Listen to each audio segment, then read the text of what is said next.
ಖಂಡಿತವಾಗಿಯೂ ನಿಮ್ಮ ಜೀವನವನ್ನೇ ಬದಲಾಯಿಸುತ್ತದೆ ಶ್ರೀಕೃಷ್ಣ ಪರಮಾತ್ಮನ ಈ ನುಡಿಗಳು. ಭಗವಂತ ಕೃಷ್ಣ ಪರಮಾತ್ಮನು ನಮಗೆ ಸಾಕಷ್ಟು ರೀತಿಯ ಜೀವನದ ಪಾಠಗಳನ್ನು ತಿಳಿಸಿದ್ದಾನೆ. ಹಾಗೆಯೇ ನಾವು ಅದನ್ನು ಅನುಸರಿಸುವ ಮೂಲಕ ನಮ್ಮ ಜೀವನವನ್ನು ಉದ್ಧಾರ ಮಾಡಿಕೊಳ್ಳಬಹುದು. ಭಗವಂತ ಕೃಷ್ಣ ಪರಮಾತ್ಮನು ನಮಗಾಗಿ ಹಲವಾರು ರೀತಿಯ ಜೀವನೋಪಾಯಗಳನ್ನು, ಜೀವನಕ್ಕೆ ಬೇಕಾದ ಉದ್ದೇಶಗಳನ್ನು ತಿಳಿಸಿದ್ದಾನೆ. ಅವುಗಳನ್ನು ನಾವು ಒಂದೊಂದಾಗಿ ತಿಳಿಯೋಣ. ನಮ್ಮ ಜೀವನಕ್ಕೆ ಬೇಕಾದ ಎಲ್ಲ ರೀತಿಯ ಪಾಸಿಟಿವ್ ಥಿಂಕಿಂಗನ್ನು ನಾವು ಪಡ್ಕೊಳ್ಳೋಣ ಬನ್ನಿ. ನಿನ್ನ ಕಣ್ಣೀರಿಗೂ ಬೆಲೆ ಇದೆ, ತಾಳ್ಮೆಯಿಂದ ಇರಬೇಕು. ಭಗವಂತನು ಕಣ್ಣೀರಿಗೆ ಬೆಲೆ ಕೊಡುವ ಸಮಯ ಬಂದೇ ಬರುತ್ತದೆ. ನಾವು ಕಾಯುವ ತಾಳ್ಮೆ ತಂದುಕೊಂಡಾಗ ಮಾತ್ರ. ಕಣ್ಣೀರು ಹರಿಸುವುದೇ ಜೀವನದ ಉದ್ದೇಶವಲ್ಲ, ಅಥವಾ ಜೀವನದ ಕೊನೆಯ ಪರಿಸ್ಥಿತಿಯೂ ಅಲ್ಲ. ಕಣ್ಣೀರು ನಮ್ಮ ಹೃದಯದ ಭಾರವನ್ನು, ನಮ್ಮ ಮನಸ್ಸಿನ ನೋವನ್ನು ಕರಗಿಸುವುದಕ್ಕೆ ಇರುವ ಒಂದು ದೈವಿಕ ವಿಧಾನ. ಭಗವಂತನ ಮುಂದೆ ನಿಂತು ನಿಮ್ಮ ಕಣ್ಣೀರನ್ನು ಹರಿಸಿದಾಗ ಭಗವಂತ ನಿಮ್ಮ ಪ್ರಾರ್ಥನೆಯನ್ನು ಕೇಳಿಸಿಕೊಳ್ಳದೆ ಇರುವುದಿಲ್ಲ. ಅವನು ಏನಾದರೂ ಒಂದು ನಿಮ್ಮ ಜೀವನಕ್ಕೆ ಒಳ್ಳೆಯದನ್ನು ಖಂಡಿತ ಮಾಡುತ್ತಾನೆ. ಆದರೆ ನಿಮ್ಮಲ್ಲಿ ಅಪಾರವಾದ ನಂಬಿಕೆ, ಗೌರವ ಭಗವಂತನ ಮೇಲೆ ಇದ್ದಾಗ ಮಾತ್ರ. ನೀವು ಒಂದು ಬಾರಿ ಕೇಳುವುದು, ಮತ್ತೊಮ್ಮೆ ಅದು ಆಗದೆ ಹೋದಾಗ ಅವನನ್ನು ದೂಷಿಸುವುದು, ಹೀಗೆ ಈ ರೀತಿಯ ತಪ್ಪುಗಳನ್ನು ಮಾಡಿದಾಗಲೇ ಭಗವಂತನಿಗೆ ನಿಮ್ಮ ಮೇಲೆ ನಂಬಿಕೆ ಇರುವುದಿಲ್ಲ. ನೀವು ಭಗವಂತನನ್ನು ಎಷ್ಟು ಇಷ್ಟಪಡುತ್ತೀರೋ, ಎಷ್ಟು ಅವನಿಗಾಗಿ ಹಂಬಲಿಸುತ್ತೀರೋ, ಆಗ ಮಾತ್ರವೇ ಭಗವಂತ ನಿಮಗೆ ಒಲಿಯುವುದಕ್ಕೆ ಸಾಧ್ಯ. ಎಲ್ಲ ಚೆನ್ನಾಗಿದ್ದಾಗ ದೇವರನ್ನು ಮರೆತು ಬಿಡುವುದು, ದುಃಖ ಬಂದಾಗ ದೇವರನ್ನು ನೆನೆಸಿಕೊಳ್ಳುವುದು ಇದು ಮಾನವ ಸಹಜ ಗುಣವಾಗಿದೆ. ಆದರೆ ಇಂತಹ ಭಕ್ತಿಗೆ ಭಗವಂತ ಯಾವತ್ತೂ ಮೆಚ್ಚುಗೆಯಾಗಲಾರ. ನಮ್ಮಲ್ಲಿ ಇರುವಂತಹ ಪ್ರಾಮಾಣಿಕ ನಂಬಿಕೆ, ಪ್ರಾಮಾಣಿಕ ಭಕ್ತಿ ಮಾತ್ರವೇ ಅವನಿಗೆ ಮೆಚ್ಚುಗೆಯಾಗುವಂಥದ್ದು. ಬನ್ನಿ, ಕೃಷ್ಣ ಪರಮಾತ್ಮನನ್ನು ಒಲಿಸಿಕೊಳ್ಳೋದಕ್ಕೆ ಅವನು ಹೇಳಿರುವಂತಹ ಜೀವನದ ನುಡಿಗಳನ್ನು ತಿಳಿಯೋಣ. ಭಗವಂತ ಶ್ರೀ ಕೃಷ್ಣ ಪರಮಾತ್ಮನ ಪ್ರತಿಯೊಂದು ತತ್ವಗಳು, ನುಡಿಗಳು, ಸಂದೇಶಗಳು ನಮ್ಮ ಜೀವನವನ್ನು ಉತ್ತಮವಾಗಿಸುತ್ತದೆ. ಜೀವನದಲ್ಲಿ ಯಶಸ್ಸಿನ ಮಾರ್ಗವನ್ನು ಹಿಂಬಾಲಿಸಲು, ಪ್ರಗತಿಯನ್ನು ಹೊಂದಲು ಇದು ಬಹಳಷ್ಟು ಸಹಾಯಕಾರಿ. ನಮ್ಮ ಜೀವನವನ್ನು ಸಕಾರಾತ್ಮಕವಾಗಿ ಬದಲಾಯಿಸಲು ಶ್ರೀಕೃಷ್ಣ ಪರಮಾತ್ಮನು ಒಂದಿಷ್ಟು ಉತ್ತಮ ಪಾಠವನ್ನು ಹೇಳಿದ್ದಾನೆ. ಇವುಗಳನ್ನು ನಾವು ಜೀವನದಲ್ಲಿ ಅಳವಡಿಸಿಕೊಳ್ಳಲೇಬೇಕು ಎನ್ನುತ್ತಾನೆ ಭಗವಂತ ಕೃಷ್ಣ ಪರಮಾತ್ಮನು. ನಮ್ಮ ಜೀವನವನ್ನು ಬದಲಾಯಿಸುವ ಶ್ರೀಕೃಷ್ಣ ಪರಮಾತ್ಮನ ನುಡಿಗಳು ಯಾವುವು ನೋಡೋಣ ಬನ್ನಿ. ಭಗವಂತ ಕೃಷ್ಣ ಪರಮಾತ್ಮನು ಮಾನವೀಯತೆಯ ಆಧ್ಯಾತ್ಮಿಕ ಮತ್ತು ನಿರಂತರ ಭವಿಷ್ಯವನ್ನು ಪರಿವರ್ತಿಸಿದವನು. ಶ್ರೀಕೃಷ್ಣ ಪರಮಾತ್ಮನು ಬದ್ಧತೆ ಮತ್ತು ಧರ್ಮದ ಬಗ್ಗೆ ಮಾತ್ರವಲ್ಲದೆ ಅನಿವಾರ್ಯ ವಾಸ್ತವತೆಯ ಬಗ್ಗೆಯೂ ಜಗತ್ತಿನಲ್ಲಿ ತಿಳಿಸಿದವನು. ಜಗತ್ತಿಗಾಗಿ ಎಲ್ಲ ಸಂದೇಶಗಳನ್ನು ಕೊಟ್ಟವನು. ಶ್ರೀಕೃಷ್ಣ ಪರಮಾತ್ಮನ ತತ್ವಗಳಿಗೆ ಅಥವಾ ನುಡಿಗಳಿಗೆ ನಮ್ಮ ಜೀವನವನ್ನು ಸಕಾರಾತ್ಮಕವಾಗಿ ಬದಲಾಯಿಸುವ ಸಾಮರ್ಥ್ಯವನ್ನು ಹೊಂದಿದೆ. ನಾವು ಯಾವ ರೀತಿ ಜೀವನವನ್ನು ನಡೆಸಬೇಕು, ಇತರರೊಂದಿಗೆ ನಾವು ಹೇಗೆ ವರ್ತಿಸಬೇಕೆಂಬುದನ್ನು ಕೃಷ್ಣ ಪರಮಾತ್ಮನು ಭಗವದ್ಗೀತೆಯಲ್ಲಿ ಹೇಳಿದ್ದಾನೆ. ಶ್ರೀಕೃಷ್ಣ ಪರಮಾತ್ಮನಿಂದ ನಾವು ಕಲಿಯಬೇಕಾದ ವಿಚಾರಗಳು ಸಾಕಷ್ಟು ಇದೆ. ಆದರೆ ಅದರಲ್ಲಿ ಕೆಲವೊಂದು ಪ್ರಮುಖವಾದ ಜೀವನೋಪಾಯಗಳು, ಜೀವನಕ್ಕೆ ಬೇಕಾದ ಪಾಠಗಳು, ಕಣ್ಣೀರಿನಿಂದ ಜೀವನವನ್ನು ಹರಿಸುತ್ತಿರುವಂತಹ ನೊಂದ ಮನಸ್ಸಿಗೆ ಸಮಾಧಾನ, ಮುದ ನೀಡುವಂತಹ ಜೀವನಕ್ಕೆ ಬೇಕಾದ ಸಂದೇಶಗಳು ಕೆಲವೊಂದು ಇಲ್ಲಿದೆ ನೋಡಿ. ಮೊದಲನೆಯದಾಗಿ ನಾವು ತಿಳಿಯಬೇಕಾದದ್ದು ಕರ್ಮದ ಪ್ರಾಮುಖ್ಯತೆ. ಕರ್ಮದ ಅನುಸಾರವಾಗಿ ಮನುಷ್ಯನ ಜೀವನ ನಡೆಯುತ್ತದೆ. ಕರ್ಮದ ಪ್ರತಿಫಲವೇ ಮನುಷ್ಯನ ಜೀವನದಲ್ಲಿ ಕೊನೆಗೆ ಉಳಿಯುವಂಥದ್ದು. ಹಾಗಾಗಿ ನಾವು ಕರ್ಮದ ಬಗ್ಗೆ ಹೆಚ್ಚಿನ ಪ್ರಾಮುಖ್ಯತೆಯನ್ನು ವಹಿಸಬೇಕು. ಭಗವದ್ಗೀತೆಯಲ್ಲಿ ಶ್ರೀಕೃಷ್ಣ ಪರಮಾತ್ಮನು ನಾವು ಯಾವುದೇ ಸಮಸ್ಯೆಯಲ್ಲಿದ್ದರೂ ನಮ್ಮ ಕರ್ತವ್ಯವನ್ನು ಮರೆಯಬಾರದು ಎಂಬುದನ್ನು ಹೇಳಿದ್ದಾನೆ. ಧರ್ಮದ ಮಾರ್ಗದಲ್ಲಿ ನಡೆಯಬೇಕು. ಧರ್ಮ ಒಂದೇ ನಮ್ಮನ್ನು ಕೊನೆಯವರೆಗೂ ಕಾಪಾಡುವಂಥದ್ದು. ಅಧರ್ಮದ ಹಾದಿ ಕೇವಲ ಕ್ಷಣಿಕ ಸುಖವನ್ನು ಮಾತ್ರ ನೀಡುತ್ತದೆ. ಆದರೆ ಅಧರ್ಮದಲ್ಲಿ ಮಾಡಿದ ಪಾಪ ಕರ್ಮಗಳು ನಮಗೆ ಮುಂದೊಂದು ದಿನ ಮುಳ್ಳಾಗಿ ಕಾಡದೆ ಇರುವುದಿಲ್ಲ. ಅದೇ ನಾವು ಸತ್ಯದ ದಾರಿಯಲ್ಲಿ ಸತ್ಯ ಮಾರ್ಗದಲ್ಲಿ ನಡೆದುಕೊಂಡು ಬಂದಾಗ ಎಂಥದ್ದೇ ಕಷ್ಟಗಳು ಬಂದರೂ ಕೂದಲೆಳೆ ಅಂತರದಲ್ಲಿ ನಮ್ಮನ್ನು ಪಾರು ಮಾಡುವುದಕ್ಕೆ ಭಗವಂತ ನಮ್ಮ ಹಿಂದೆ ಸದಾ ಇರುತ್ತಾನೆ. ಅದೇ ಧರ್ಮ ಮಾರ್ಗದಲ್ಲಿ ನಡೆಯುವವರಿಗೆ ಕಾಪಾಡುವ ರಕ್ಷಾ ಕವಚ. ಧರ್ಮ ಮಾರ್ಗದಲ್ಲಿ ಇರುವವರಿಗೆ ಯಾವ ತೊಂದರೆಗಳು ಬರುವುದಿಲ್ಲ. ಧರ್ಮದ ನಡೆ ಕಷ್ಟವೇ ಅನಿಸಬಹುದು, ಆದರೆ ಅದು ನೀಡುವ ಪ್ರತಿಫಲ ಎಲ್ಲದಕ್ಕಿಂತಲೂ ಮಿಗಿಲಾದದ್ದು. ಭಾವನೆಗಳಿಗೆ ಒಳಗಾದಾಗ ಅದು ನಮ್ಮನ್ನು ಶಕ್ತಿಹೀನರನ್ನಾಗಿ ಮಾಡುತ್ತದೆ ಮತ್ತು ಕರ್ತವ್ಯದಿಂದ ವಂಚಿತರಾಗುವಂತೆ ಮಾಡುತ್ತದೆ. ಧರ್ಮದ ಮಾರ್ಗ ನಮ್ಮ ಭಾವನೆಗೂ ಮೀರಿದ್ದಾಗಿದೆ. ಆದರೆ ವಾತ್ಸಲ್ಯ, ತಿರಸ್ಕಾರ, ಆಸೆಯು ಭಾವನಾತ್ಮಕವಾದದ್ದು ಆಗಿದೆ. ಭಗವಂತ ಶ್ರೀಕೃಷ್ಣ ಪರಮಾತ್ಮನ ಪ್ರಕಾರ ನೀವು ಕುರುಕ್ಷೇತ್ರವನ್ನು ನಿಮ್ಮ ಧರ್ಮಕ್ಷೇತ್ರ ಅಥವಾ ಕರ್ತವ್ಯದ ಮೈದಾನವನ್ನಾಗಿ ಮಾಡಿದಾಗ ಮನಸ್ಸು ನೆಮ್ಮದಿಯ ಭಾವವನ್ನು ಪಡೆದುಕೊಳ್ಳಬೇಕು.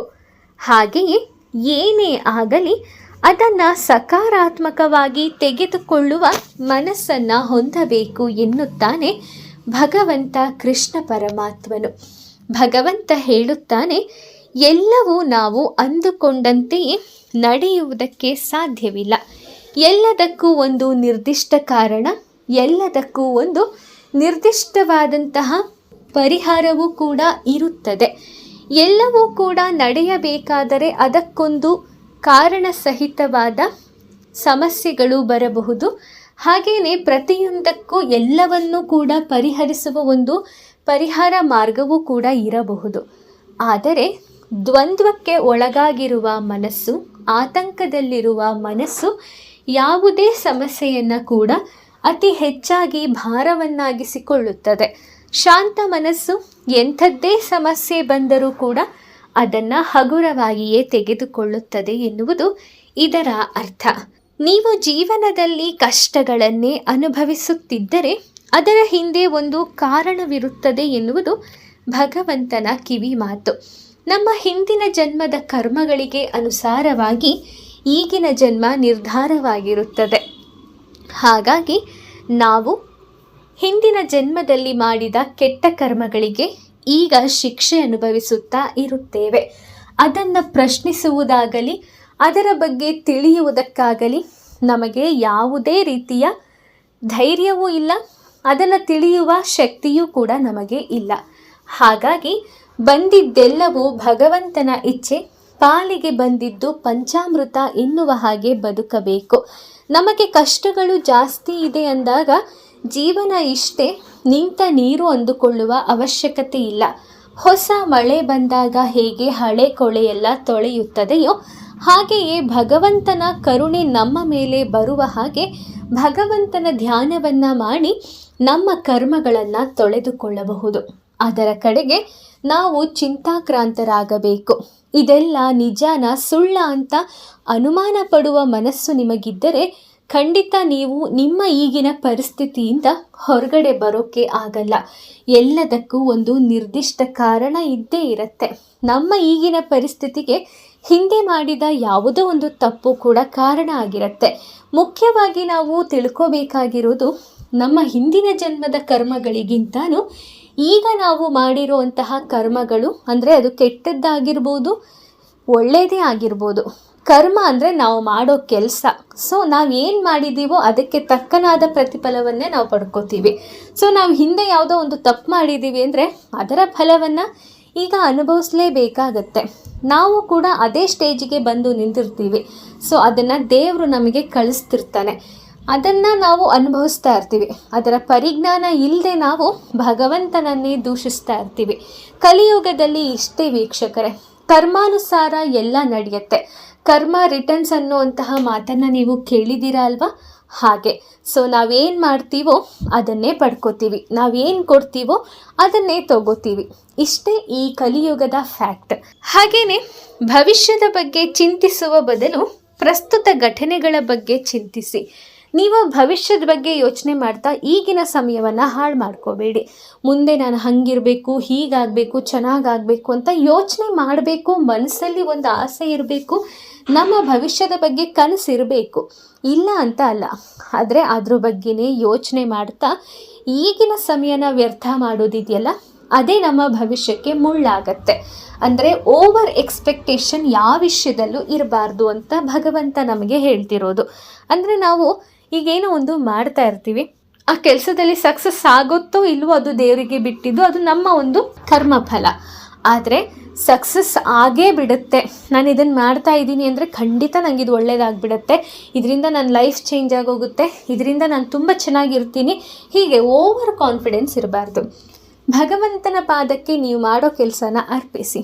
ಅದಕ್ಕೇನು ಪ್ರತಿಫಲವನ್ನು ಕೊಡಬೇಕೋ ಅವನು ಅದನ್ನು ಕೊಟ್ಟೇ ಕೊಡ್ತಾನೆ. ಭಗವಂತನನ್ನು ಬಿಟ್ಟು ಬೇರೆ ಯಾರಿಂದನೂ ನಮ್ಮ ಜೀವನನ ಬದಲಾಯಿಸೋಕ್ಕೆ ಸಾಧ್ಯನೇ ಇಲ್ಲ. ದೇವರು ಇದ್ದಾಗ, ದೇವರ ಮೇಲೆ ನಂಬಿಕೆ ಇದ್ದಾಗ ನಮ್ಮ ನಂಬಿಕೆಗೆ ಒಂದು ಬೆಲೆ ಸಿಗತ್ತೆ. ನಾವೀಗ ಮಾಡ್ತಿರೋ ಕೆಲಸಕ್ಕೆ ಮುಂದೆ ಹಾಗಾಗತ್ತೆ ಹೀಗಾಗತ್ತೆ ಅಂತ ತುಂಬ ಓವರಾಗಿ ಕನಸು ಕಾಣೋದು, ಓವರ್ ಆದಂತಹ ಎಕ್ಸ್ಪೆಕ್ಟೇಷನ್ ಇಟ್ಕೊಳ್ಳೋದು ಮತ್ತು ಸಮಯವನ್ನು ಲೇಸಿಯಾಗಿ ಕಳೆಯೋದು, ಈ ರೀತಿ ತಪ್ಪನ್ನು ಮಾಡಬೇಡಿ. ನಿಮ್ಮ ನಂಬಿಕೆ ಭಗವಂತನಲ್ಲಿರಲಿ. ನಾನೀಗ ಈ ಕೆಲಸ ಮಾಡ್ತಾ ಇದ್ದೀನಾ, ಸೊ ಭಗವಂತ ನನಗೆ ಇದಕ್ಕೇನಾದರೂ ಒಂದು ಒಳ್ಳೆಯ ದಾರಿ ಕೊಡ್ತಾನೆ, ಇದರಿಂದ ನನಗೇನೋ ಒಂದು ಒಳ್ಳೆಯದಾಗೋ ಥರ ಅವನು ಮಾಡೇ ಮಾಡ್ತಾನೆ ಅನ್ನೋ ನಂಬಿಕೆ ಇರಲಿ. ಆದರೆ ಇದರಿಂದ ನನಗೇನೋ ಒಂದು ಒಳ್ಳೆಯದಾಗುತ್ತೆ, ಇದನ್ನು ನಾನು ಮಾಡೇ ಮಾಡ್ತೀನಿ ಅನ್ನುವಂತಹ ಓವರ್ ಕಾನ್ಫಿಡೆನ್ಸ್ ಬೇಡ ಅಂತ ಹೇಳುತ್ತೆ ಭಗವದ್ಗೀತೆ. ಹಾಗೆಯೇ ಉದಾರತೆ ಅಥವಾ ಸದ್ಭಾವನೆಯನ್ನು ಯಾವಾಗಲೂ ಪುರಸ್ಕಾರ ಮಾಡಲಾಗತ್ತೆ. ಶ್ರೀಕೃಷ್ಣ ಪರಮಾತ್ಮನು ತನ್ನ ಕರ್ತವ್ಯವನ್ನು ಯಾರು ಧರ್ಮ ಮಾರ್ಗದಲ್ಲಿ ನಡೆಸುತ್ತಾರೋ ಅಂತಹ ವ್ಯಕ್ತಿಯನ್ನು ನಾನೇ ಬಂದು ರಕ್ಷಣೆ ಮಾಡ್ತೀನಿ ಅಂತ ಕೃಷ್ಣ ಹೇಳಿದ್ದಾನೆ. ಇಷ್ಟೇ ಸಾಕಲ್ವಾ? ನಾನೀಗ ನಿಮಗೆ ಜಸ್ಟ್ ಹೇಳಿದೆ, ನೀವು ಮಾಡೋ ಕೆಲಸದಲ್ಲಿ ದೇವ್ರ ಮೇಲೆ ನಂಬಿಕೆ ಇಡಿ. ದೇವರು ನನ್ನ ಈ ಕೆಲಸಕ್ಕೆ ಏನೋ ಒಂದು ಫಲ ಕೊಡ್ತಾನೆ ಅನ್ನೋ ನಂಬಿಕೆ ಇರಲಿ. ನಾನೇ ಎಲ್ಲವನ್ನ ಮಾಡ್ತೀನಿ ಅನ್ನೋ ಅಹಂಕಾರ ಬೇಡ.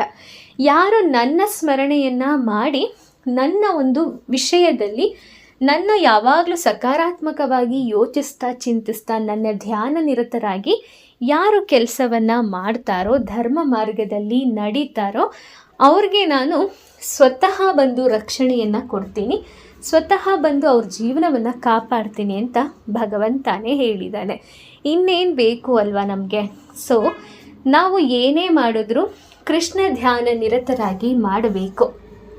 ಆಗ ದೇವರು ಅದಕ್ಕೊಂದು ಉತ್ತಮ ಪ್ರತಿಫಲವನ್ನು ಕೊಟ್ಟೇ ಕೊಡ್ತಾನೆ. ಅದು ಖಂಡಿತವಾಗ್ಲೂ ಆಗತ್ತೆ. ಇದು ನಾವು ಬರೀ ಬಾಯಿ ಮಾತಲ್ಲಿ ಹೇಳೋದಕ್ಕೆ ಚಂದ ಅಂತ ಅಂದ್ಕೊಳ್ಳೋಕೆ ಹೋಗಬಾರ್ದು. ಅಪಾರವಾದ ನಂಬಿಕೆ ಇದ್ದಾಗ ಮಾತ್ರವೇ ಎಲ್ಲದಕ್ಕೂ ಒಂದು ಬೆಲೆ ಅಂತ ಸಿಗತ್ತೆ. ಹಾಗೆಯೇ ಜನರು ಅತ್ಯಂತ ಬುದ್ಧಿಶಾಲಿಗಳೆಂದು ಶ್ರೀಕೃಷ್ಣ ಪರಮಾತ್ಮ ಭಗವದ್ಗೀತೆಯಲ್ಲಿ ಉಲ್ಲೇಖಿಸಿದ್ದಾನೆ. ಹಾಗಾಗಿ ಅವರ ನಿರ್ಧಾರಗಳನ್ನು ಅವರೇ ತೆಗೆದುಕೊಳ್ಳುವ ಸಾಮರ್ಥ್ಯ ಇರುತ್ತೆ. ಆದರೆ ಕೆಲವು ಪರಿಸ್ಥಿತಿಗಳಿಗೆ ಕಟ್ಟು ಬಿದ್ದು ಅವರ ನಿರ್ಧಾರವನ್ನು ಬೇರೆಯವರು ತಗೊಳ್ಳೋ ಥರ ಮಾಡ್ಕೊಂಡಿರ್ತಾರೆ. ಅಂದರೆ ಈಗ ನಿಮಗೆ ಒಂದು ಯಾವುದಾದ್ರೂ ವಿಷಯದ ಬಗ್ಗೆ ನಿರ್ಧಾರ ತಗೊಳ್ಳುವಂತಹ ಕೆಪಾಸಿಟಿ ಇದೆ, ಆದರೆ ನೀವೇನು ಮಾಡ್ತೀರಾ?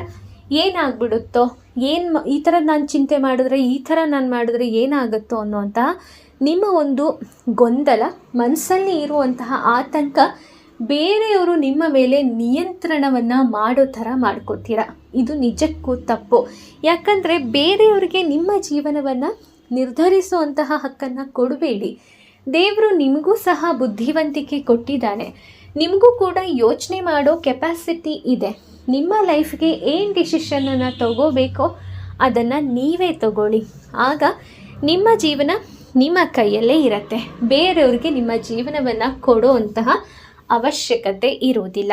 ನಮ್ಮ ಜೀವನದಲ್ಲಿ ನಾವು ಮಾಡುವ ತೀರ್ಮಾನಗಳು ನಮ್ಮ ಹಣೆ ಬರಹವನ್ನು ನಿರ್ದೇಶಿಸುತ್ತೆ. ಈಗ ಜಸ್ಟ್ ನಿಮಗೆ ಹೇಳಿದೆ ನೋಡಿ, ನಿಮ್ಮ ಜೀವನನ ಬೇರೆಯವ್ರ ಕೈಲಿ ಒಪ್ಪಿಸ್ಬೇಡಿ. ನೀವೇನು ಮಾಡಬೇಕು ಅದನ್ನು ನೀವೇ ಮಾಡಿ. ಎಲ್ಲವೂ ನಿಮ್ಮ ಕೈಯಲ್ಲೇ ಇದೆ. ಹಾಗಾಗಿ ನೀವೇನು ಮಾಡಬೇಕಂದ್ರೆ ನಿಮ್ಮ ಜೀವನಕ್ಕೆ ಬೇಕಾದ ನಿರ್ಧಾರವನ್ನು, ನಿಮ್ಮ ಜೀವನಕ್ಕೆ ಬೇಕಾದ ತೀರ್ಮಾನಗಳನ್ನು ನೀವೇನು ಮಾಡಬೇಕು ಅನ್ನುವಂತಹ ತಿಳುವಳಿಕೆಯನ್ನು ನೀವೇ ಮಾಡಿ, ನೀವೇ ತಂದುಕೊಳ್ಳಿ. ಅದು ನಿಮ್ಮ ಹಣೆ ಬರಹವನ್ನು ಸ್ವತಃ ಸೃಷ್ಟಿಸುತ್ತೆ. ನೀವು ಮಾಡುವುದೇ ನಿಮಗೆ ಪ್ರತಿಫಲವಾಗಿ ಬರುತ್ತೆ. ಸೊ ಯಾರ ಮೇಲೂ ಡಿಪೆಂಡ್ ಆಗಬೇಡಿ.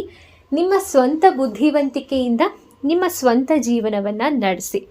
ನಾವು ಯಾವುದೇ ಕೆಲಸವನ್ನು ಕೂಡ ಚಿಕ್ಕದು ದೊಡ್ಡದು ಅಂತ ಅಂದರೆ ಹೀಯಾಳಿಸೋದಾಗಲಿ ಅಥವಾ ಚಿಕ್ಕದು ಅಂತ ಅದನ್ನು ಕೀಳಾಗಿ ಕಾಣೋದಾಗಲಿ ಮಾಡಬಾರ್ದು. ನಮ್ಮ ಕೆಲಸದ ಮೇಲೆ ನಮಗೆ ನಂಬಿಕೆ ಇರಬೇಕು, ಗೌರವ ಇರಬೇಕು. ಕೆಲಸ ಅನ್ನೋದು ನಮ್ಮ ಜೀವನದ ಒಂದು ದೊಡ್ಡ ಭಾಗ. ಇದನ್ನು ಸಾಧಿಸೋದಕ್ಕೆ ಉತ್ತಮ ಮಾರ್ಗ ಇರುತ್ತೆ. ನಾವು ಮಾಡ್ತಿರೋ ಕೆಲಸವನ್ನು ಒಪ್ಕೋಬೇಕು. ಅದನ್ನು ಶ್ರದ್ಧಾ ಭಕ್ತಿಯಿಂದ ಗೌರವದಿಂದ ಮಾಡಬೇಕು. ನಾವು ಮಾಡೋ ಕೆಲಸ ಯಾವಾಗಲೂ ಗೌರವಯುತವಾಗಿ ಇರೋ ಥರ ಆಗಬೇಕು. ನಾವು ಮಾಡುವಂತಹ ಕೆಲಸ ಚಿಕ್ಕದೇ ಇರಲಿ ದೊಡ್ಡದೇ ಇರಲಿ ಅದನ್ನು ಕೀಳಾಗಿ ಕಾಣೋದು ಬೇಡ. ಒಂದು ತುತ್ತು ಅನ್ನವನ್ನು ನಮಗೆ ಆ ಕೆಲಸ ನೀಡ್ತಾ ಇದೆ ಅಂದರೆ ಅದು ದೇವರಿಗೆ ಸಮಾನ. ಹಾಗಾಗಿ ಮಾಡೋ ಕೆಲಸದಲ್ಲಿ ಗೌರವ ಕೊಡಿ. ನೀವು ಮಾಡೋ ಕೆಲಸಕ್ಕೆ ನಿಮ್ಮಿಂದ ಎಷ್ಟು ಸಾಧ್ಯನೋ ಅಷ್ಟು ನಿಷ್ಠೆಯಿಂದ ಪ್ರಾಮಾಣಿಕತೆಯಿಂದ ಮಾಡಿ. ಹಾಗೆ ನಮ್ಮ ಜೀವನದಲ್ಲಿ ಹಲವಾರು ರೀತಿಯಲ್ಲಿ ನಾವು ಕಷ್ಟಗಳನ್ನು ನೋಡ್ತೀವಿ, ಕಷ್ಟಗಳನ್ನು ಅನುಭವಿಸ್ತೀವಿ. ಸೊ ಆಗ ಕಷ್ಟಗಳಿಗೆ ಕಟ್ಟು ಬಿದ್ದಾಗ ನಮ್ಮ ಕಷ್ಟಗಳು ಬಂತು, ಇನ್ನು ನನ್ನ ಜೀವನ ಮುಗೀತು ಅಂತ ಅಂದ್ಕೊಳ್ಳೋಕೆ ಹೋಗಬೇಡಿ. ನಿಮ್ಮ ಜೀವನದಲ್ಲಿ ನೀವು ಸದಾಕಾಲ ಈ ಗುಣಗಳನ್ನು ರೂಢಿಸಿಕೊಂಡ್ರೆ ಯಾವುದೇ ಕೆಲಸದಲ್ಲಿ ನೀವು ಪ್ರಗತಿಯನ್ನು ಕಾಣೋದಕ್ಕೆ, ಪ್ರಗತಿಯನ್ನು ಪಡೆಯೋದಕ್ಕೆ ತುಂಬ ಸುಲಭ ಆಗತ್ತೆ. ಜೀವನಕ್ಕೆ ಬೇಕಾದಂತಹ ಸೂಕ್ತ ಮಾರ್ಗದರ್ಶನಗಳು ನಮಗೆ ಹಲವಾರು ರೀತಿಯಲ್ಲಿ ತಿಳ್ಕೋಬೋದು. ಹಾಗೆ ನಮಗೆ ಕೃಷ್ಣ ಪರಮಾತ್ಮನಿಂದ ತಿಳಿಯುವಂತಹ ಜೀವನ ಮಾರ್ಗದರ್ಶನಗಳು ಬಹಳಷ್ಟಿದೆ. ಅದನ್ನು ನಾವು ನಮ್ಮ ಬದುಕಿನಲ್ಲಿ ಅಳವಡಿಸ್ಕೊಂಡ್ರೆ ಯಾವುದೇ ಕ್ಷೇತ್ರದಲ್ಲಾದರೂ ಯಾವುದೇ ರೀತಿಯಲ್ಲಾದರೂ ನಾವು ಜೀವನದಲ್ಲಿ ಎತ್ತರಕ್ಕೆ ಬೆಳೆಯೋದು ಸಾಕಾಗತ್ತೆ. ಹಾಗೆ ನಮ್ಮ ಬದುಕಿನಲ್ಲಿ ಯಶಸ್ಸನ್ನು ಗಳಿಸಬೇಕು, ಪ್ರಗತಿ ಹೊಂದಬೇಕು ಅನ್ನೋ ಆಸೆ ಎಲ್ಲರಲ್ಲೂ ಇರೋದು ಸಹಜ. ಈ ಕನಸು ಈಡೇರೋದಕ್ಕೆ ನಾವು ಸಾಕಷ್ಟು ಪರಿಶ್ರಮವನ್ನು ಪಡಬೇಕಾಗತ್ತೆ, ಪ್ರಾಮಾಣಿಕತೆಯಿಂದ ಹೆಜ್ಜೆ ಇಡಬೇಕಾಗತ್ತೆ, ಒಂದಷ್ಟು ತ್ಯಾಗಗಳನ್ನು ಕೂಡ ಮಾಡಬೇಕಾಗತ್ತೆ. ಬರೀ ಅಷ್ಟೇ ಅಲ್ಲ, ಶ್ರಮ, ಪ್ರಾಮಾಣಿಕತೆ, ತ್ಯಾಗದ ಜೊತೆಗೆ ಒಂದಷ್ಟು ಗುಣಗಳನ್ನು ಸಹ ನಾವು ರೂಢಿಸ್ಕೊಳ್ಬೇಕಾಗತ್ತೆ. ಆಗ ನಾವು ಯಾವುದೇ ಕ್ಷೇತ್ರದಲ್ಲಾದರೂ ಕೂಡ ಪ್ರಗತಿಯನ್ನು ಹೊಂದೋದಕ್ಕೆ ಸಾಧ್ಯ. ನಾವು ಕಂಡಂತಹ ಕನಸುಗಳು ಸಾಕಾರಗೊಳ್ಳೋದಕ್ಕೆ ಸಾಧ್ಯ. ಈ ನಿಟ್ಟಿನಲ್ಲಿ ನಮಗೆ ಹಲವಾರು ಜೀವನದ ಮಾರ್ಗಗಳು ದಾರಿಯನ್ನು ತೋರಿಸುತ್ತೆ.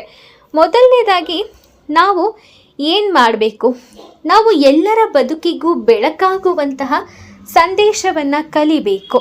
ನಾವು ಅದ್ಭುತವಾದಂತಹ ಕೆಲಸಗಳಲ್ಲಿ ನಮ್ಮನ್ನು ನಾವು ತೊಡಗಿಸ್ಕೊಂಡಾಗ, ನಮ್ಮ ದೈನಂದಿನ ಬದುಕಿನಲ್ಲಿ ಅಳವಡಿಸ್ಕೊಂಡಾಗ ನಮ್ಮ ಯಶಸ್ಸಿನ ಹಾದಿ ಸುಗಮವಾಗತ್ತೆ. ಹಾಗೆಯೇ ಸಂದಿಗ್ಧತೆಯಿಂದ ಹೊರಗಡೆ ಬರಬೇಕು, ನಮ್ಮ ಬಿಕ್ಕಟ್ಟುಗಳನ್ನು ನಿವಾರಿಸ್ಕೊಳ್ಬೇಕು. ಹಾಗೆ ಸಮಯೋಚಿತವಾಗಿ ಯೋಚನೆ ಮಾಡೋ ಕೆಪಾಸಿಟಿಯನ್ನು ಪಡ್ಕೋಬೇಕು. ಪರಿಸ್ಥಿತಿಯನ್ನು ನಿಭಾಯಿಸೋದಕ್ಕೆ ಬೇಕಾದಂತಹ ಸಾಕಷ್ಟು ರೀತಿಯ ಅಂಶಗಳನ್ನು ನಾವು ಜೀವನದಲ್ಲಿ ತಿಳ್ಕೋಬೇಕು. ಹಾಗೆ ಜೀವನದಲ್ಲಿ ನಾವು ಎಲ್ಲ ರೀತಿಯಲ್ಲೂ ಕೂಡ ನಾವು ಒಂದು ಸ್ಟ್ಯಾಂಡ್ ತಗೊಳ್ಳುವಂತಹ ಕೆಪಾಸಿಟಿಯನ್ನು ತಂದುಕೊಂಡಾಗ ನಾವು ಸಾಕಷ್ಟು ಸಮಸ್ಯೆಗಳಿಗೆ ಪರಿಹಾರವನ್ನು ಪಡ್ಕೊಳ್ತೀವಿ. ಹಾಗೆ ನಮ್ಮ ಬದುಕಿನಲ್ಲಿ ಯಶಸ್ಸನ್ನು ಗಳಿಸಬೇಕಾದ್ರೆ ನಾವು ಕೆಲವೊಂದು ರೂಲ್ಸ್ಗಳನ್ನು ಹೊಂದಿರಬೇಕು. ಯಾರಿಂದಲೂ ಕೂಡ ಏನನ್ನ ಕೂಡ ನಿರೀಕ್ಷೆ ಮಾಡಬಾರ್ದು. ಯಶಸ್ಸಿನ ಪಯಣದ ಸಂದರ್ಭದಲ್ಲಿ ನಾವು ಬೇರೆಯವರ ಸಹಾಯ ಬಹಳ ಮುಖ್ಯ ಅಂತ ಅಂದ್ಕೊಂಡ್ಬಿಡ್ತೀವಿ. ಆದರೆ ಎಲ್ಲರ ಸಹಾಯ ಸಿಕ್ಕಿದ್ರೆ ಈ ಪಯಣ ಇನ್ನಷ್ಟು ರೀತಿಯಲ್ಲಿ ಸುಲಭ ಆಗತ್ತೆ. ಆದರೆ ಹಾಗಂತ ಬೇರೆಯವರ ಸಹಾಯದ ನಿರೀಕ್ಷೆಯಲ್ಲೂ ಯಾವತ್ತೂ ಕುಳಿತುಕೋಬಾರ್ದು. ಅವರು ಅವ್ರವ್ರ ಕೆಲಸ ನೋಡ್ಕೋತಾ ಇರ್ತಾರೆ, ನಿಮಗೋಸ್ಕರನೇ ಯಾವಾಗಲೂ ಬರೋದಿಲ್ಲ. ಹಾಗೆ ನಾವು ಕೆಲಸವನ್ನು ಶ್ರದ್ಧೆಯಿಂದ, ಪ್ರಾಮಾಣಿಕತೆಯಿಂದ ಹಾಗೂ ಶ್ರಮ ವಹಿಸಿ ಮಾಡಬೇಕು. ಜೊತೆಗೆ ಬೇರೆಯವರ ಸಹಾಯ, ಪ್ರೋತ್ಸಾಹದ ನಿರೀಕ್ಷೆಗೂ ಕೂಡ ಕುಳಿತುಕೋಬಾರ್ದು. ಬಂದಿರೋ ಅವಕಾಶಗಳನ್ನು ಸರಿಯಾಗಿ ಬಳಸ್ಕೊಳ್ತಾ ಮುನ್ನಡಿಬೇಕು. ಯಾರಿಂದಾನೂ ಏನನ್ನೂ ನಿರೀಕ್ಷೆ ಮಾಡದೆ ಯಶಸ್ವಿಯಾಗಬೇಕು ಅನ್ನೋದೇ ನಮ್ಮ ಜೀವನದ ಗುರಿ ಮತ್ತು ಉದ್ದೇಶ ಆಗಿರಬೇಕು. ಯಾರ ಚಾಡಿ ಮಾತಿಗೂ ಕಿವಿ ಕೊಡಬೇಡಿ. ಬದುಕಿನಲ್ಲಿ ಇರಬೇಕಾದ ಬಹುಮುಖ್ಯ ಅಂಶಗಳಲ್ಲಿ ಇದು ಕೂಡ ಒಂದು. ಅದು ಚಾಡಿ ಮಾತು. ದೂರುಗಳಿಗೆ ಯಾವತ್ತೂ ಕಿವಿ ಕೊಡಬಾರ್ದು. ನಮ್ಮ ಸುತ್ತಮುತ್ತ ಸಾಕಷ್ಟು ಮಂದಿಯರು ಇರ್ತಾರೆ, ಬೇರೆಯವರ ಬಗ್ಗೆ ದೂರು ಹೇಳಿ ತಮ್ಮ ಲಾಭವನ್ನು ನೋಡುವವರು. ನಮ್ಮ ನಡುವೆ ಇಲ್ಲದೆ ಏನೂ ಇಲ್ಲ ಅಲ್ವಾ? ಹಾಗಾಗಿ ಇಂಥವರಿಂದ ದೂರ ಇರಬೇಕು.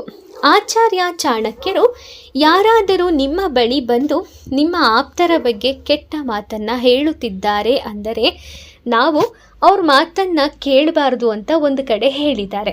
ಹಾಗೆ ನಾವು ಇದನ್ನು ಪಾಲಿಸಬೇಕು ಕೂಡ. ಚಾಣಕ್ಯರ ನೀತಿಯಲ್ಲಿ ಇದೊಂದು ಬಹಳ ಇಂಪಾರ್ಟೆಂಟ್ ಆದ ಟಾಪಿಕ್. ಸೊ ಇದ್ರ ಬಗ್ಗೆ ಚಾಣಕ್ಯರು ಬಹಳಷ್ಟು ರೀತಿಯಲ್ಲಿ ನಮಗೆ ಜೀವನಕ್ಕೆ ಉಪದೇಶಗಳನ್ನು ನೀಡಿದ್ದಾರೆ. ಅದೊಂದು ಮಾತು. ಹಾಗೆ ನಾವು ಬೇರೆಯವರಿಗೆ ಕಿವಿ ಕೊಟ್ಟಾಗ ನಮ್ಮ ಜೀವನ ಹಾಳಾಗುತ್ತೆ ಅನ್ನೋದೇ ಚಾಣಕ್ಯರ ನೀತಿಯ ಉದ್ದೇಶ.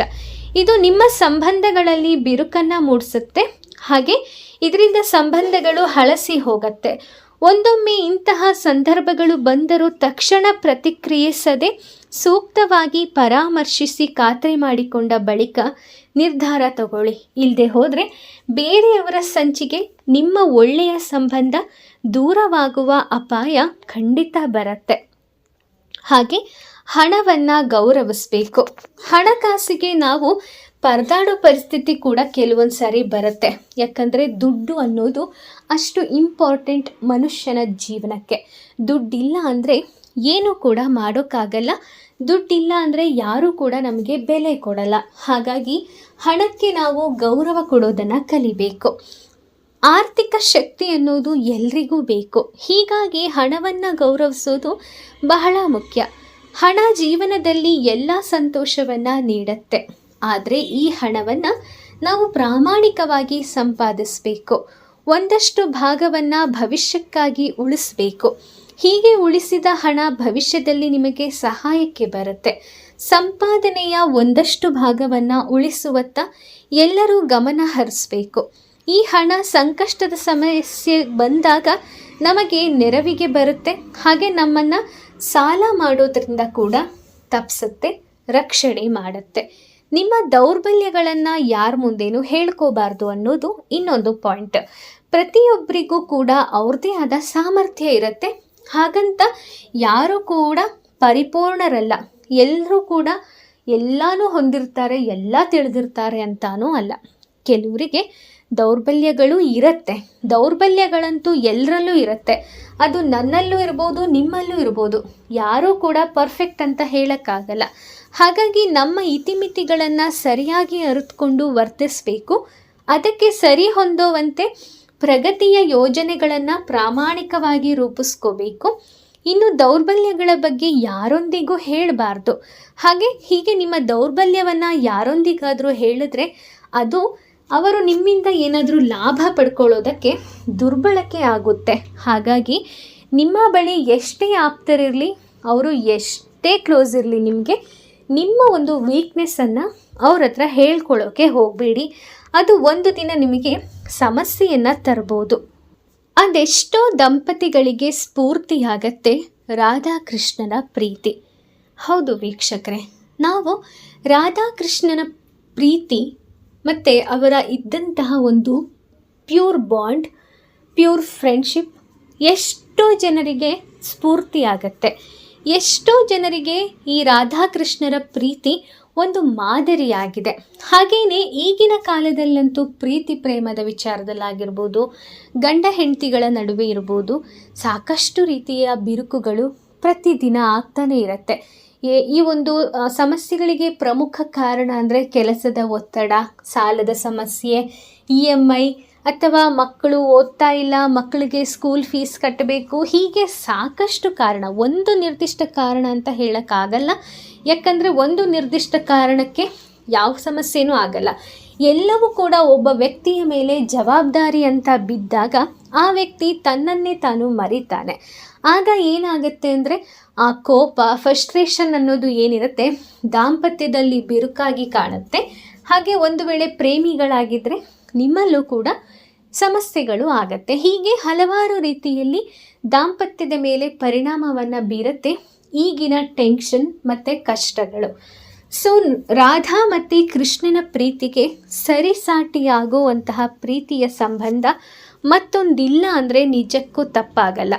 ಇವರಿಬ್ಬರ ಬಗ್ಗೆ ನಾವೆಷ್ಟೇ ತಿಳ್ಕೊಂಡ್ರೂ ಅದು ಒಂದು ಖಾಲಿ ಆಗದೇ ಇರುವಂತಹ ಪುಸ್ತಕದಂತೆ ಇರುತ್ತೆ. ರಾಧಾ ಕೃಷ್ಣರ ಪ್ರೀತಿಯ ಬಗ್ಗೆ, ಅವರ ವಿವಾಹದ ಬಗ್ಗೆ ತಿಳ್ಕೊಳ್ಳೋದಕ್ಕೆ ಸಾಕಷ್ಟು ವಿಚಾರಗಳಿದೆ.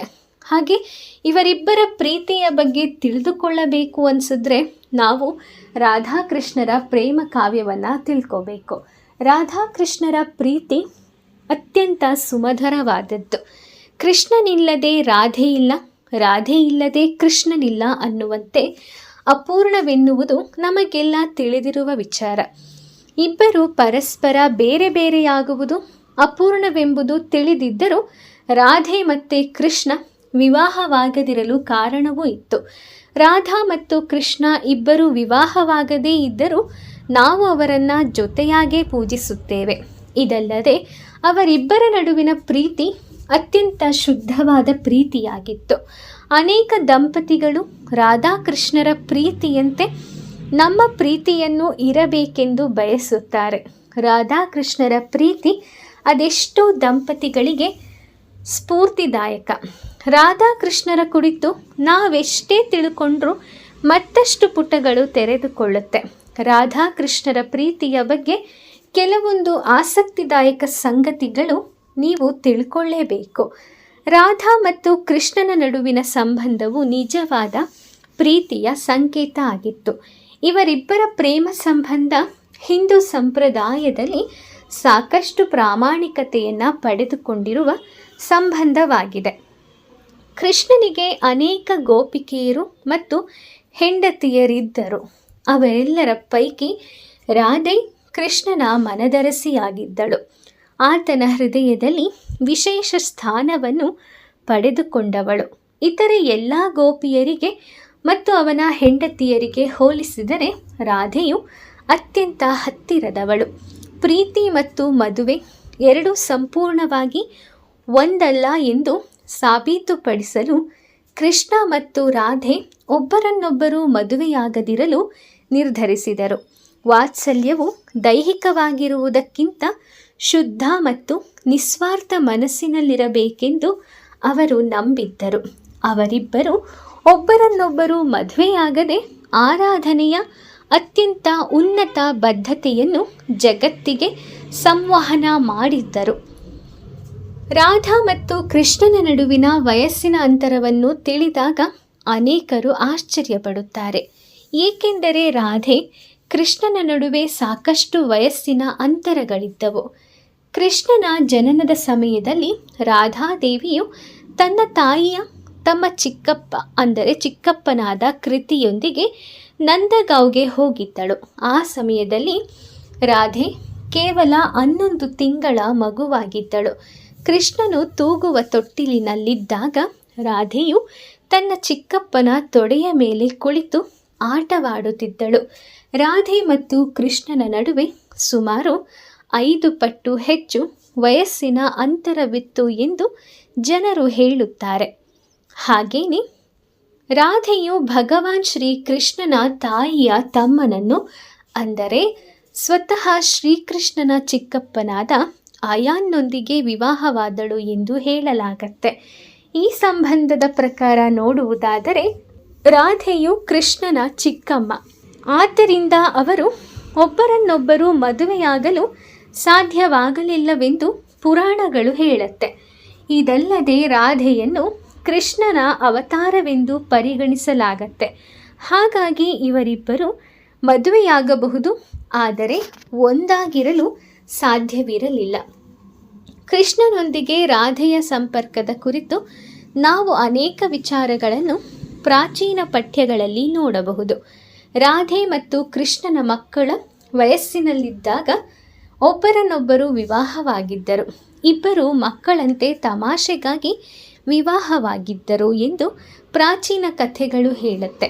ಇದು ಬುದ್ಧಿ ಬೆಳವಣಿಗೆಯಾಗದ ವಯಸ್ಸಿನಲ್ಲಿ ತಮಾಷೆಗಾಗಿ ಮಾಡಿಕೊಂಡ ವಿವಾಹವಾಗಿತ್ತೇ ಹೊರತು ನಿಜವಾದ ವಿವಾಹವಾಗಿರಲಿಲ್ಲ ಮತ್ತು ಅವರ ಸಂಬಂಧ ಎಂದಿಗೂ ಪೂರ್ಣವೆಂದು ಪರಿಗಣಿಸಲಾಗುವುದಿಲ್ಲ. ರಾಧೆ ಮತ್ತು ಕೃಷ್ಣನು ಮಾನವ ರೂಪದಲ್ಲಿ ಈ ಭೂಮಿಯ ಮೇಲಿದ್ದಾಗ ಮದುವೆಯಾಗಲು ಸಾಧ್ಯವಾಗದಿದ್ದರೂ ದೈವಿಕ ರೂಪದಲ್ಲಿ ವೃಂದಾವನದಲ್ಲಿದ್ದಾಗ ಒಬ್ಬರನ್ನೊಬ್ಬರು ವಿವಾಹವಾಗಿದ್ದರು. ಭಗವಾನ್ ಶ್ರೀಕೃಷ್ಣನು ವೃಂದಾವನವನ್ನು ತೊರೆದ ನಂತರ ರಾಧೆಯ ಜೀವನ ಬೇರೊಂದು ತಿರುವನ್ನು ಪಡೆದುಕೊಂಡಿತ್ತು. ರಾಧೆಯ ತಾಯಿ ಇನ್ನೊಬ್ಬ ವ್ಯಕ್ತಿಯನ್ನು ವಿವಾಹವಾಗುವಂತೆ ರಾಧೆಯನ್ನು ಒತ್ತಾಯಿಸಿದ್ದರು ಎನ್ನುವಂತಹ ಕೆಲವೊಂದಿಷ್ಟು ಕಥೆಯೂ ಕೂಡ ಇದೆ. ಆದರೆ ಇಲ್ಲಿ ನಮಗೆ ಇವೆಲ್ಲ ಯಾವುದು ಕೂಡ ವಿಚಾರಗಳು ನಮಗೆ ಅನಿಸೋದೇ ಇಲ್ಲ. ಯಾಕಂದರೆ ರಾಧಾಕೃಷ್ಣರ ಪ್ರೀತಿ ಮುಂದೆ ಬೇರೆ ಯಾವುದು ಕೂಡ ನಮಗೆ ಇಂಪಾರ್ಟೆಂಟ್ ಆಗಲ್ಲ. ಅವರು ಯಾವುದೇ ಸಂದರ್ಭದಲ್ಲಾದರೂ ಕೂಡ ಒಬ್ಬರನ್ನೊಬ್ಬರು ತುಂಬ ಪ್ರಾಮಾಣಿಕವಾಗಿ ನಂಬಿದ್ರು. ಪ್ರಾಮಾಣಿಕವಾದ ಪ್ರೀತಿ ಅವರಿಬ್ಬರ ನಡುವೆ ಇತ್ತು ಅಂತ ಹೇಳಲಾಗತ್ತೆ. ಸೊ ಹೀಗೆ ಅವರು ಎಷ್ಟೇ ದೂರದಲ್ಲಿದ್ದರೂ ಕೂಡ ಇಬ್ಬರು ಒಬ್ರಿಗೊಬ್ರು ಮಾತಾಡ್ತಾ ಇದ್ರು. ಮನಸ್ಸಿಂದಾನೇ ಇಬ್ಬರು ಒಬ್ರಿಗೊಬ್ರು ಸಂದೇಶ ಕಳಿಸ್ತಾ ಇದ್ರು. ಅಷ್ಟು ಪ್ಯೂರಾದ ಪ್ರೀತಿ ಅವರಿಬ್ಬರ ನಡುವೆ ಇತ್ತು. ಸೊ ಇದೇ ಅವರಿಬ್ಬರ ಪ್ರೀತಿ ಶಾಶ್ವತವಾಗಿ ಮನೆ ಮನೆ ಮಾತಾಗೋ ಥರ ಮಾಡೋದಕ್ಕೆ ಕಾರಣ ಆಗಿದ್ದು ಅನ್ನುವಂಥದ್ದು ಇಂಪಾರ್ಟೆಂಟ್ ಆದ ವಿಚಾರ. ಸೊ ವೀಕ್ಷಕರೇ, ತಿಳ್ಕೊಂಡ್ರಲ್ಲ, ಇವತ್ತು ಸಾಕಷ್ಟು ವಿಚಾರಗಳು ಕೃಷ್ಣ ಪರಮಾತ್ಮನ ಸಂದೇಶಗಳು ನಿಮಗೆ ತಿಳಿದಿದೆ. ಇದರಂತೆ ನೀವು ನಿಮ್ಮ ಜೀವನದಲ್ಲಿ ಬೇಕಾದಂತಹ ಎಲ್ಲ ಒಂದು ಜೀವನದ ಪಾಠಗಳನ್ನು ಕಲ್ತ್ಕೊಂಡಿದ್ದೀರಾ ಅಂತ ನಾನು ಅಂದ್ಕೊಳ್ತೀನಿ. ವೀಕ್ಷಕರೇ, ವಿಡಿಯೋ ಇಷ್ಟ ಆಗಿದೆ ಅಂತ ಭಾವಿಸ್ತಾ ಈ ವಿಡಿಯೋಗೆ ಒಂದು ಲೈಕ್ ಮಾಡಿ, ಹಾಗೆ ಈ ವಿಡಿಯೋನ ಶೇರ್ ಮಾಡಿ ಅಂತ ಹೇಳ್ತೀನಿ. ಹಾಗೆ ಇದೇ ರೀತಿಯ ಕೃಷ್ಣನ ಜೀವನ ಪಾಠಗಳನ್ನು ತಿಳಿಯಲು ನಮ್ಮ ರೀಲ್ಸ್ ಯೂಟ್ಯೂಬ್ ಚಾನಲ್ಗೆ ತಪ್ಪದೆ ಸಬ್ಸ್ಕ್ರೈಬ್ ಆಗಿ. ಮುಂದಿನ ವಿಡಿಯೋದಲ್ಲಿ ಮತ್ತೆ ನಿಮ್ಮನ್ನು ಇನ್ನೊಂದು ಇಂಟ್ರೆಸ್ಟಿಂಗ್ ವಿಚಾರದೊಂದಿಗೆ ಭೇಟಿ ಮಾಡ್ತೀನಿ. ಓಂ ಶ್ರೀ ಕೃಷ್ಣಾಯ ನಮಃ. ಆ ಕೃಷ್ಣ ಪರಮಾತ್ಮ ನಿಮಗೆಲ್ಲರಿಗೂ ಒಳ್ಳೆಯದನ್ನು ಮಾಡಲಿ. ಧನ್ಯವಾದಗಳು.